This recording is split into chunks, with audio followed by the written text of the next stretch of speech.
Wonderful things happen where the sea meets the sand. Coney Island will always be magical in my eyes, in my heart. Life in Coney Island really was like a family. Everybody kind of knows everybody. When I talk about the character and characters in Brooklyn, that name is Coney Island. Coney Island was America's playground. It was the most exciting for a child and family. Coney Island is the original amusement park. It is the place where the roller coaster was invented, where the idea of an amusement park was invented, where soft ice cream was invented. When I walked on the boardwalk, I remember Steeplechase Park growing up here, going on the carousel and trying to get the ring.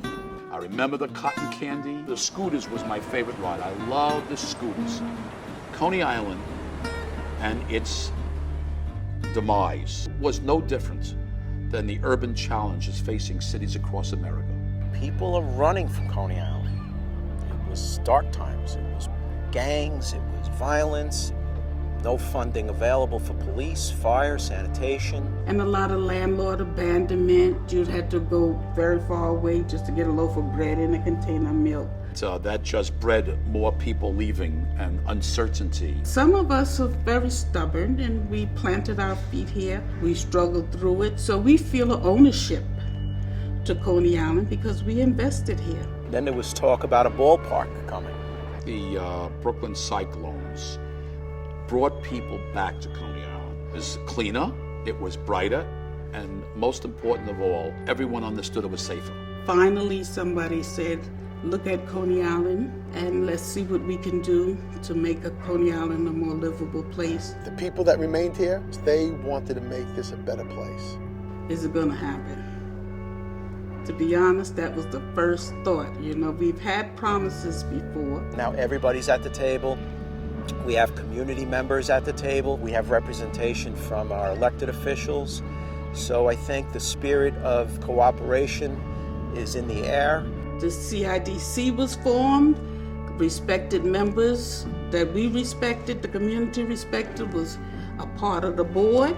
We really had input on what the community wanted to see and how we were going to get there. People are very skeptical when it comes to change, and there was a lot of opposition. It was difficult at the beginning because people were not really reading or understanding what we were trying to do. But now I believe that people are seeing what's happening, how Coney Island is improving year after year. We opened Luna Park, the first 19 rides, on May 29, 2010. We have to bring back Coney Island, we have to revitalize Coney Island, but we have to do it in today's era, not what it was the past. You can't keep everything yesterday. Yesterday is over. And today, the needs and demands of young people and family are totally different. Coney Island has these icons, enough of its history to mix in with the new. We still obviously have the Atlantic Ocean. Nobody took that away. They've integrated the old with the new. Listen, they could have told us to leave.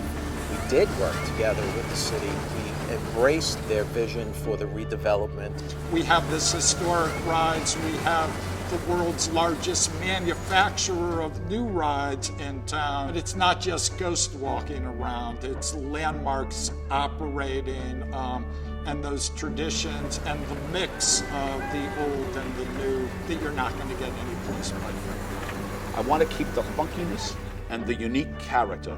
Coney Island was never classy, and I never wanted to be classy.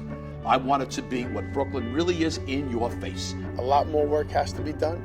It's just not about rides. One of the main projects that the community wanted was a local community center. This Y and this Coney Island Commons really represent what the community was asking for years.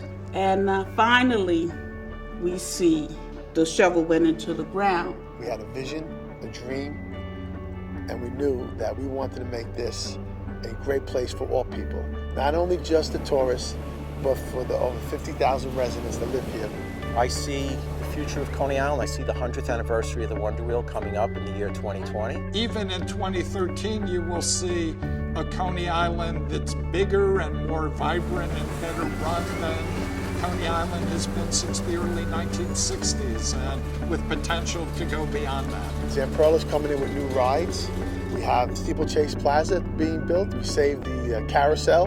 Along with the carousel, we're also trying to enhance the parachute with the beautiful lights that you could be able to see from the moon. Keep your eyes on that parachute jump. Under the leadership of Zamperla, we're going to get it right, big time. What this new shark exhibit's going to do, it's going to bring you to the ocean into the aquarium. We've only scratched the surface in terms of how many people come here a year. I don't think our attendance in Coney Island is anywhere yet near its potential. When the aquarium is fully built out, when the Y opens, when more and more folks in Coney Island have a job, then we will approach once again the very best days of Coney Island. No question about it. We've already done the job reviving it, but it's a question of how big and powerful it's going to be. More amusements, more restaurants, more year-round entertainment. You need a place for child's imagination. And Coney Island will always be a place of wonderment and fascination and imagination.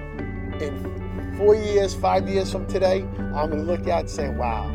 All of this is really a blessing to our community. I'm thrilled that it's happening, and more to come.